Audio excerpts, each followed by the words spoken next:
안녕하세요. 세계 종교 8번째 시간 기독교 세 번째 강의를 시작하겠습니다.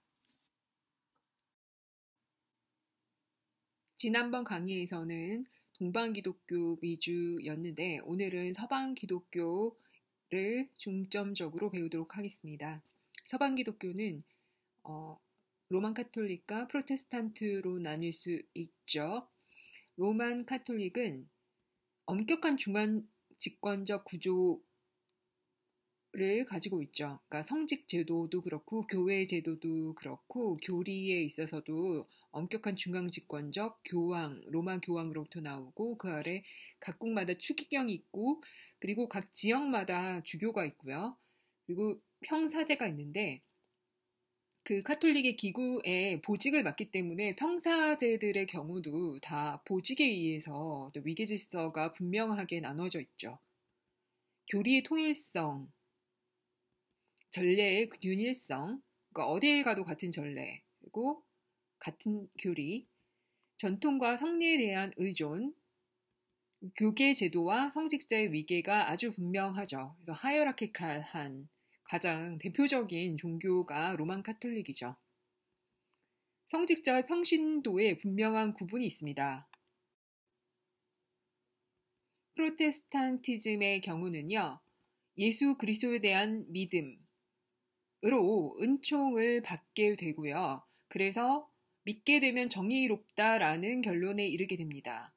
선한 행동을 해서 정의로운 게 아니라 예수 그리스도에 대해서 믿으면 그것 자체가 정의로워지는 거죠.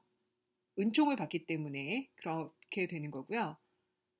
성서의 권위에 대한 강조가 카톨릭보다 더 하죠. 카톨릭의 경우는 전통이나 전례에 대한 강조도 동시에 있습니다. 근데 프로테스탄트의 경우는 전통이나 전례보다는 성서를 훨씬 더 중요하게 생각하는 종교죠. 신자들의 보편적 사제직. 더 이상 사제가 없어요. 프로테스탄트는. 그래서 다 목사님도 평신도랑 크게 다르지 않는 그냥 리더인 셈인 거죠.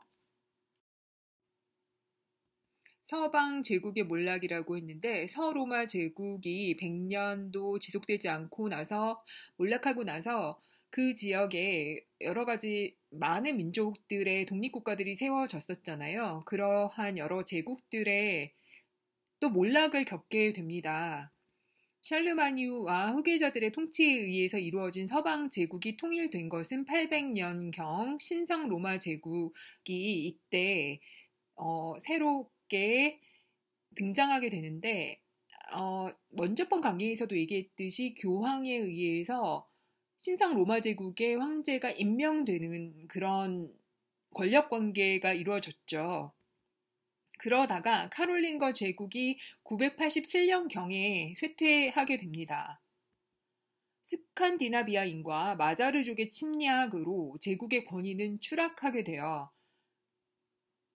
그러면서 일시적으로 교황권이 더 강화가 되게 됩니다. 그러니까 이 얘기는 제국의 정치력이 추락하다 보면 그게 황제의 힘이 추락하는 거고 그렇게 되면 교황제도는 반등을 하는 거죠. 일시적으로. 그러다 보니까 교황권이 강화되다 보니까 교황권의 타락이 있을 수 있습니다.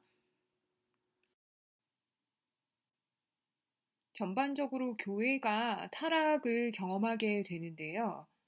개혁 운동도 동시에 일어나게 됩니다.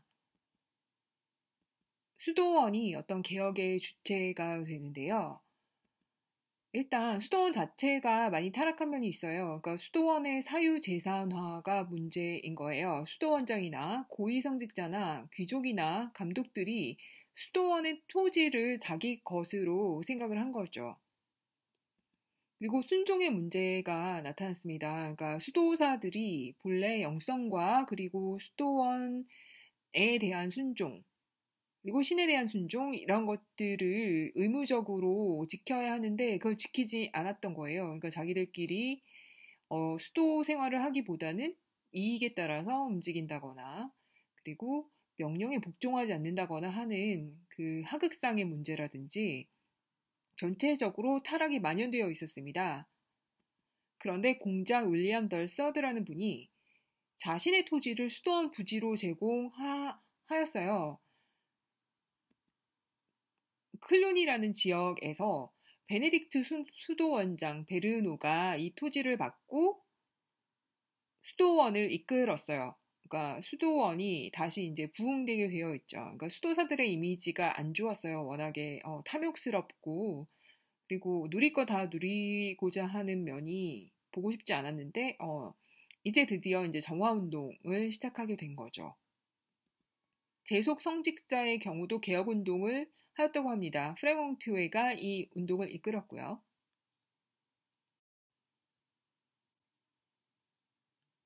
네, 교황도 개혁의 주체가 되었습니다.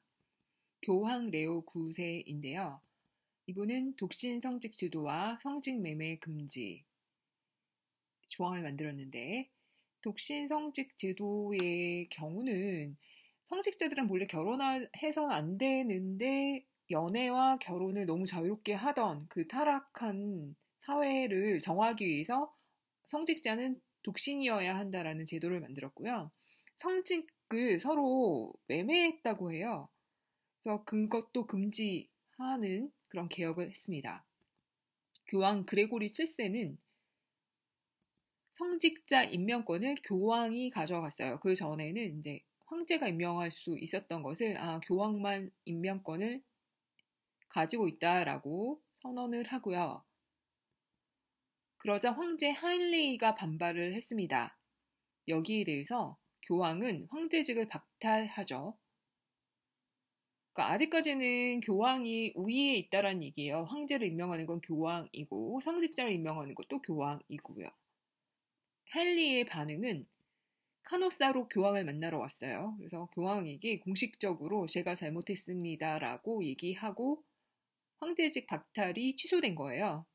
이게 1077년이고 이 그림이 그것을 묘사하고 있습니다.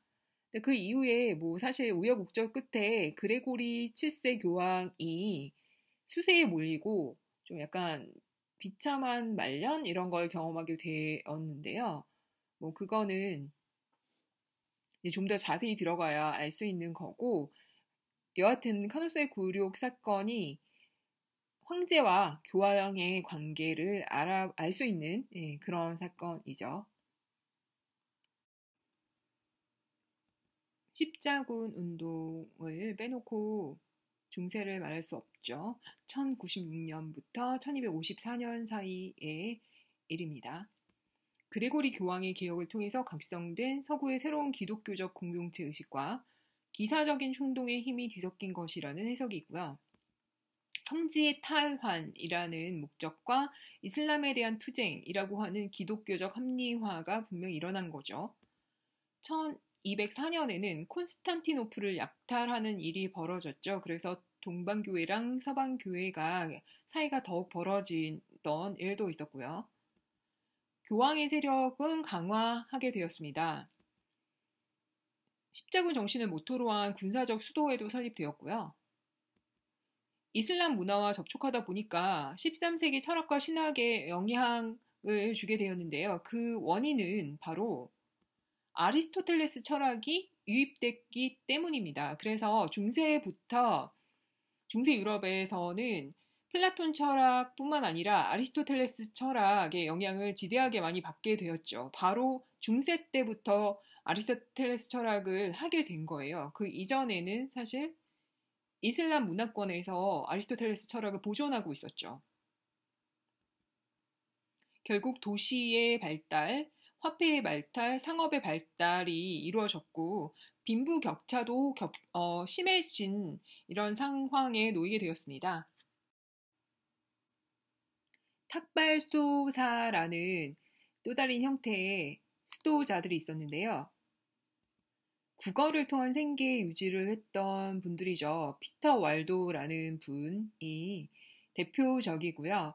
그러니까 이런 분들은 금욕주의와 그리고 이전에 있었던 어떤 수도원 타락이 자신이 이제 재산을 가지려고 하는 네, 그런 욕망 때문에 그런 식으로 타락을 하게 되었던 건데, 이분들은 철저하게 가난하게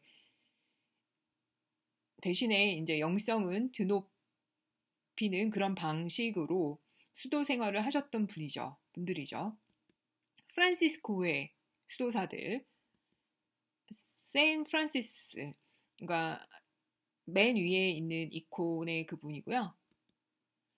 생 보나벤투라는 신에 대한 사랑이나 의지를 강조하셨어요. 근데 프란시스코나 보나벤투라 이런 분들이 굉장히 신학적으로도 뛰어나셔서 여러분들이 만약 이분들 글을 읽으시면 신학적으로 굉장히 탄탄하구나라는 느낌이 있으실 거예요. 단순히 이렇게 무슨 사랑이라든지 의지만을 강조하신 거는 아니었어요.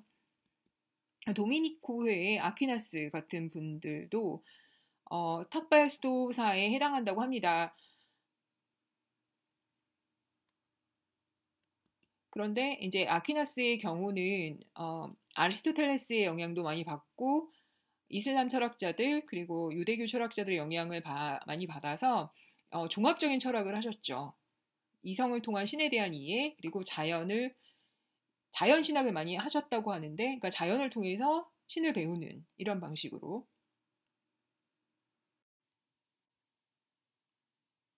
토마스 아퀴나스 이전에 중세 신학에서 아주 중요한 인물이 한 명 있었죠.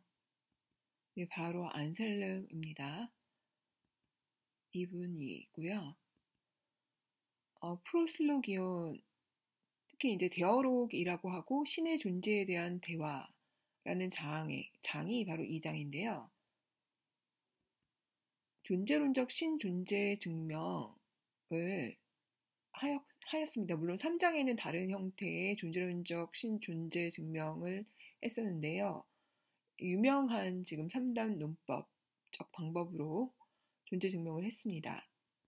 첫 번째, 신은 상상할 수 있는 가장 완전한 존재이다라는 정의로부터 시작해요. 신에 대한 정의. 두 번째, 가장 완전한 존재는 그냥 상상으로만 존재하는 게 아니라 실제로도 존재하는 것이다. 세 번째, 따라서 신은 존재한다. 이런 형식입니다. 이해하시겠어요? 그러니까 3단 논법은 사실 더 큰 개념으로부터 결론을 이끌어내는 거죠. 그래서 첫 번째, 신은 상상할 수 있는 가장 완전한 존재이다. 이게 신의 정의이고요.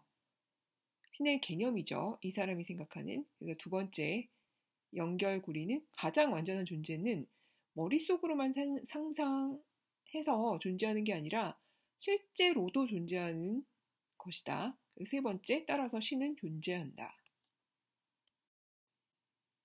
네, 아퀴나스의 경우에는 우주론적 신존재 증명을 합니다. 이거는 앞에 안셀름처럼 존재론적 신존재 증명하고는 조금 달라요.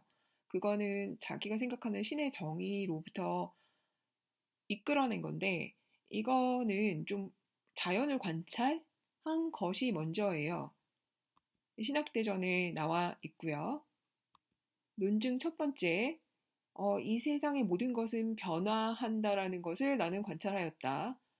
이 변화의 기저에는 최초의 그 변화를 일으키는 원인이 있을 것이다. 라고 논증을 했습니다. 그게 프라임 무버가 있다.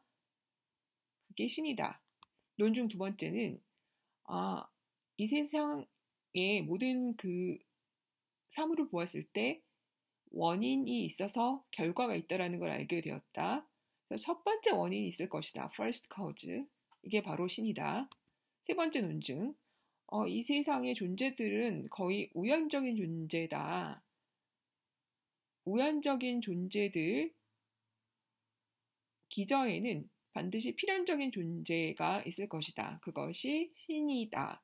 여기서 우연적이라는 게 우발적이라는 용어로 바꿀 수가 있는데요. dependent라는 거예요. 반드시 있을 필요는 없는데 있는 거예요. 근데 필연적인 존재는 반드시 있어야만 하는 존재고, 그런 필연적인 존재의 necessary being은 그 어떤 것에도 의존하지 않고 나타나는 그런 존재이거든요. 그게 바로 신이다. 논증 4. 이 세상에는 정도의 차이가 있는 가치가 있다. 가치들은 뭐 예를 들면 정도의 차이, 도덕성의 정도, 뭐 이런 것들이 있잖아요. 도덕성이 뭐 우리 인간들 사이에 이제 도덕성이라고 하면 좋고 이렇게 선과 악의 비율이라든지 이런 게 정도의 차이가 있는 것이지 사실 절대악, 절대선이 있기가 쉽지 않잖아요. 그럼에도 불구하고 절대 가치가 존재한다. 그것은 바로 신이다. 신의 경우는 절대선인 경우죠. 논증 5번째. 자연 속에 내재한 목적성의 증거들이 있다. 왜냐면은 시계 하나를 보더라도 그 시계에 설계자가 있고 집이 하나 있는데 그게 단순한 형태든 복잡한 형태든 집이 있는데 그러면은 건축가가 있을 것이다. 이 우주는 집이나 시계를 능가하는 정교함과 그리고 체계가 있는데 당연히 이 거대한 우주, 이 정교한 우주를 설계한 신적인 존재가 있을 것이다 라고 논증을 한 거예요. 이게 우주론적 신존재 증명입니다. 네, 이 분은 마이스트 에크하르트이고요. 15세기 독일 분이에요. 신플라톤주의자, 신비 체험을 통한 하느님과의 직접적 교통을 강조하신 분이에요. 그게 가능하다고 생각을 하는 거죠. 그러니까 궁극적으로 자신이 학문을 하는 최종 목표는 하느님과 직접 체험하는 거다라고 생각하시는 분이죠. 다른 전통에도 신비적 경험이 있음을 강조하는 거예요. 반드시 우리 기독교에만 있는 것은 아니고 다른 전통에도 하느님과 만나는 여러 가지 방법들이 있다. 그것을 통해서도 하느님과 통할 수 있다라고 주장을 하고 있어요. 그러면 결국 어떻게 했어요? 예, 이단. 그리고 또 다른 이제 신비주의자가 생존 더 크로스 이분이고요. 이분은 누구신가요? 이분은 생 테라사 오브 아빌라. 이분들도 다 신비주의자들이세요. 네, 100년 전쟁이라는 것이 1337년으로부터 1475년 사이에 발생했던 사건인데요. 교황권을 약화시키게 되는 결과가 발생하고요. 어떤 일 때문에 특히 그러냐면 1309년부터 70년간 교황이 아비뇽에 그러니까 유폐되어 있다. 그러니까 아비뇽에 그냥 거의 포로 생활처럼 하게 되어 있는 거예요. 지금 이 건물이라고 예측이 되죠. 추측이 되죠. 예측이 아니라. 이 건물에서 거의 70년을 지냈다. 원래 교황은 로마 교황청에 있어야 마땅한 것이죠. 그래서 서방교회가 분열하게 되는 근거가 되는데 이 100년 전쟁의 혼란 동안 사실 100년이 조금 넘네요. 그래서 잉글랜드를 중심으로 한 로마 교황청과 이게 이제 본래 교황청인데 이제 잉글랜드와 연맹을 맺은 그런 로마 교황청과 프랑스와 스코틀랜드를 중심으로 한 아비뇽 교황청, 지금 이 건물로 추측되는 아비뇽 교황청과의 대립이 있었던 거예요. 그러니까 두 명의 교황이 있는 거예요.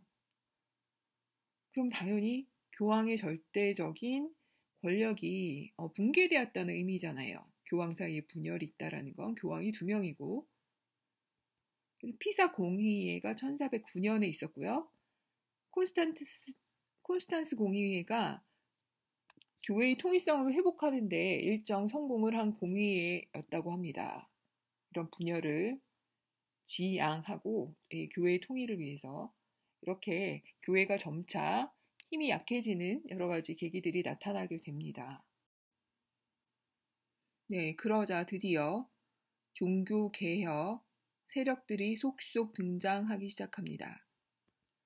존 위클리프 이 분이죠. 이분이 그리스도 교회는 교황 등 눈에 보이는 유형적인 계급제도가 아니라 미리 구원받도록 택정함을 받은 자들로 이루어지는 눈에 보이지 않는 무형의 몸이다 라는 주장을 합니다.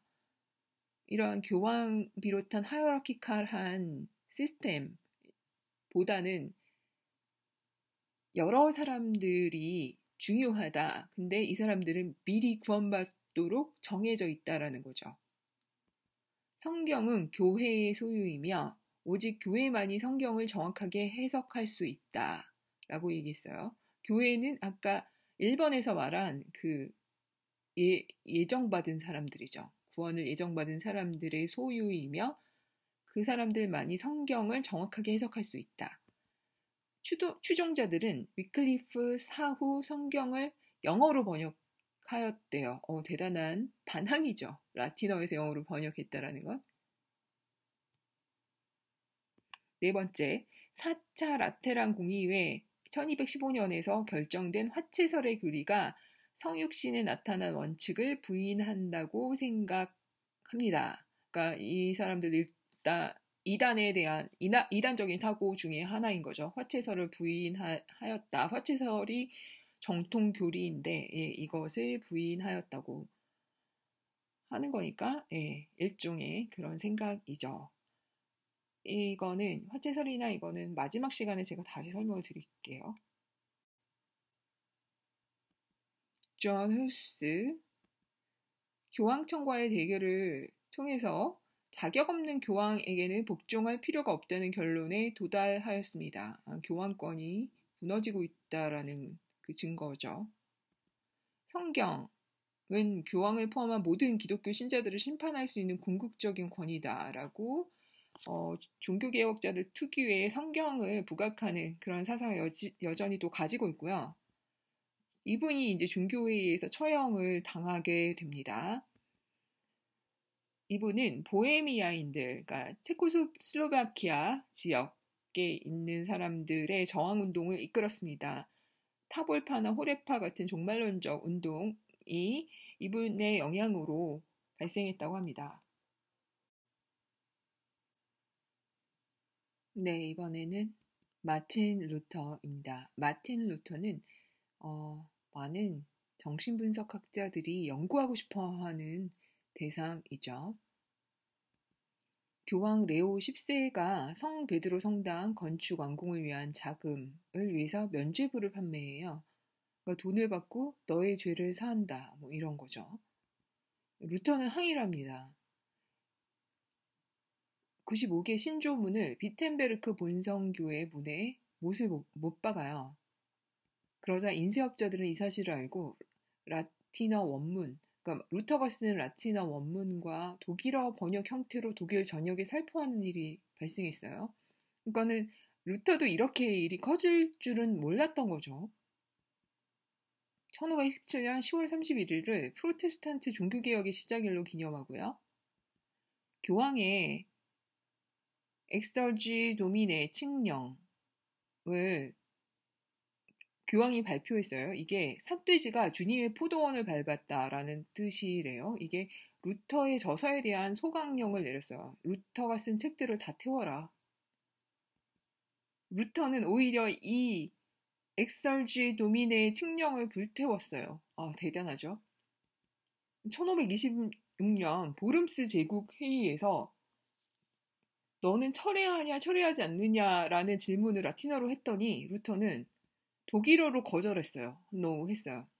나는 나의 길을 갈 것이다. 그리고 철회하지 않겠다라고 얘기를 하는 거죠.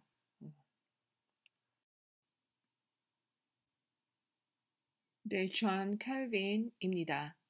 캘빈의 튤립 교리가 유명하죠. total depravity, 그러니까 전적인 타락. 그러니까 우리 인간성은 전적으로 타락되어 있다. 그러니까 원죄론하고 비슷하죠.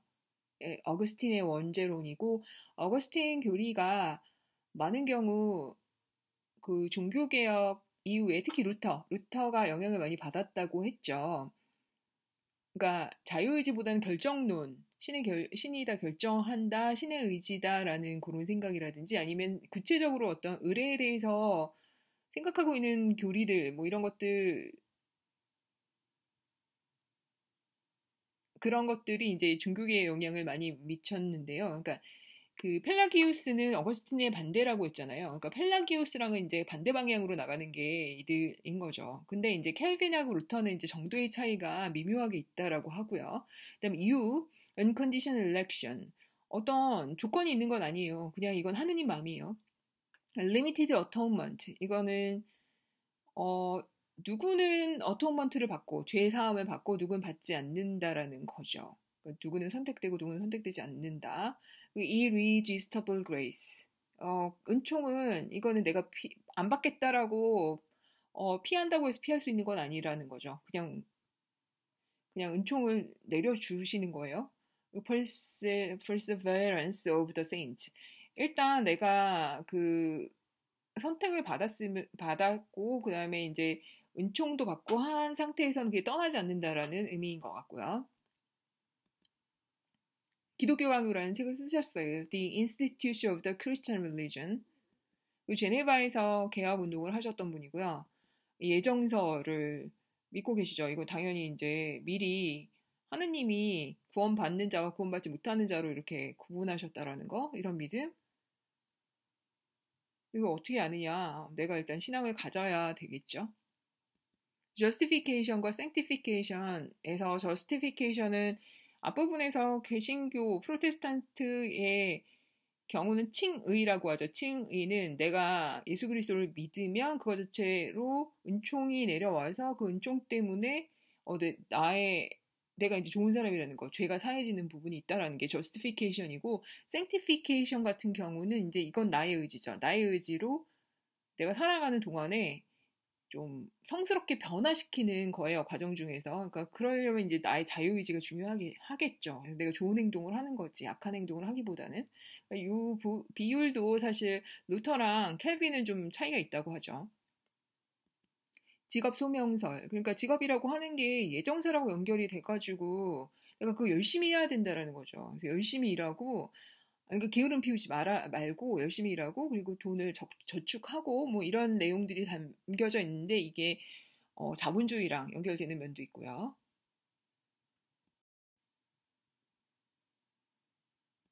1530년 아우스부르크 컨페션에서 황제에 대항하는 프로테스탄트들의 통일대 입장을 반영합니다.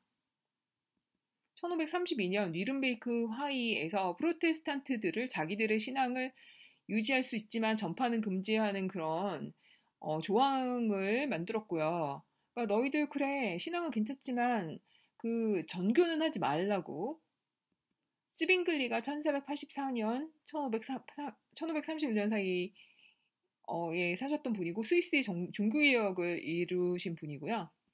The Anabaptist Movement 재침례파는 구교와 신교 모두에 반대하는 거고, 이 재침례파의 경우는 그 루터에 반대하는 사람들도 여기에 참여를 한 경우가 있어요. 루터가 그 독일 농민 운동에 농민들을 처음엔 지원하다가 나중에는 그 농민들을 탄압하고 농민들에게 해를 가하고 죽이는 그 군대를 요청하기도 하는 그 루터의 배신 행동 때문에 신교에도 반대를 하는 거죠. 평등주의 세속사회로부터 세속사회로부터 교회를 완전 분리시키는 거예요. 평등주의자들이고 세속과 교회는 완전 다르다. 괜히 그 사회에서 타협하고 이상한 짓 하지 말라. 뭐 이런 생각들.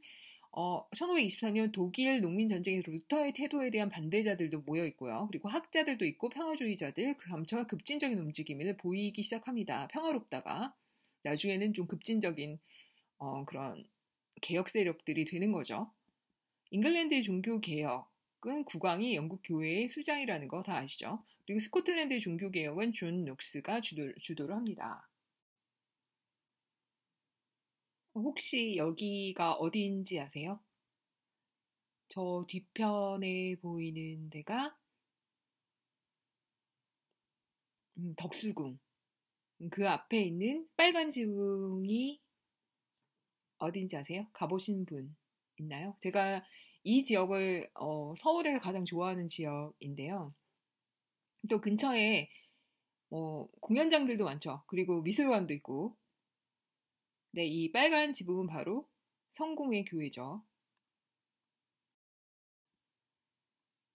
다른 측면에서 찍은 성공의 교회, 그러니까 잉글랜드랑 스코틀랜드가 나와서 제가 이 사진을 덧붙였고요. 그 내부, 성전의 내부고요. 여긴 또 어딘가요? 아, 여기도 성공의 성당이에요. 그 성공의 성당에 있는 종, 이게 에밀리 종 뭐 이런 게 아니에요. 이거는 그 성공의 성당에 있는 종이에요. 한국식으로. 근데 그 안에 보면 십자가가 있죠. 천주 성전 이렇게 써 있네요. 이게 향교 형식으로 만든 성공의 성당이고요. 혹시 이게 어디에 있는지 아세요?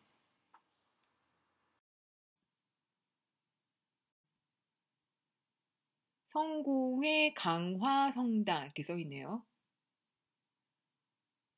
강화도에 있는. 그리고 이거는 제가 또 직접 방문한 주교자 성당이에요. 이건 카톨릭.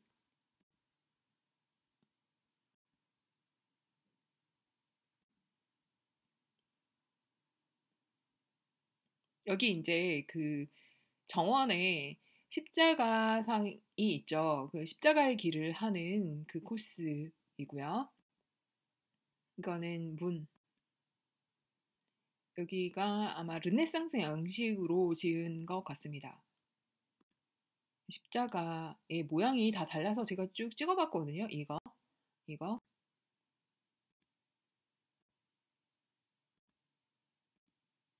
이거는 이제 성수, 성수를 쓸 수 있는 그런 파운틴, 되게 작은 소형의 파운틴인 거죠. 이런 것들도 성당 안에 있어요. 그러니까 수태고지는 아니네요. 수태고지는 아니고, 제가 왜 이런 거를 사진을 찍기만 하고 설명을 읽지를 않았었고요. 저 역시 학생 때 찍은 거랑 그 어설픔이 여기 드러나네요. The Holy Water Fountain 이런 장식이 있다라는 거. 스테인드 글라스. 이런 식으로 뭐 그 전래 포맷하고 성서 그리고 성가 책 이런 것들 꽂혀 있어요. 뮤지컬 인스트루먼트고 이런 데서 미사를 드리고요. 교황 요한 바오로 2세 그리고 이런 상들이 있는데 제가 정확하게 구체적으로 이게 누구신지 잘 모르고 이제 찍었어요. 근데 되게 중요한 역사적 인물인 거죠. 이 교회사에서. 그거는 마리아. 예수님인 것 같죠.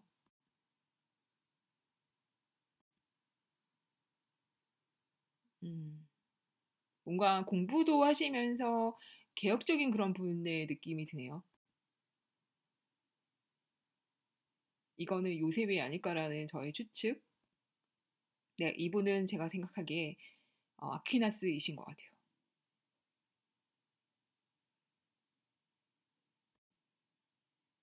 이건 제대. 제대를 제가 옆에서 찍었네요. 이거는 고백성사 드리는 곳. 네, 이쪽이 보이는 쪽에 무릎 꿇고서 고백을 하고 저 건너편에 안 보이는 쪽에 신부님이 계시고 하는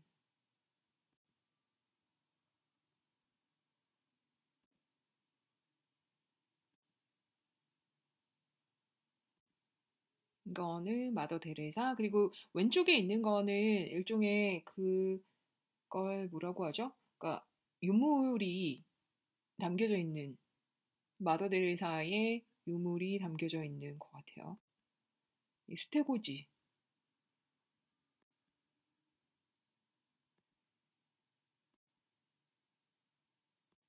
네, 여기까지입니다. 오늘은 어, 서방 기독교고 종교개혁의 초반부까지 어, 알아보았습니다. 그러면은 다음에 이제 오늘까지 못한 부분을 또 살펴보는 걸로 하고요.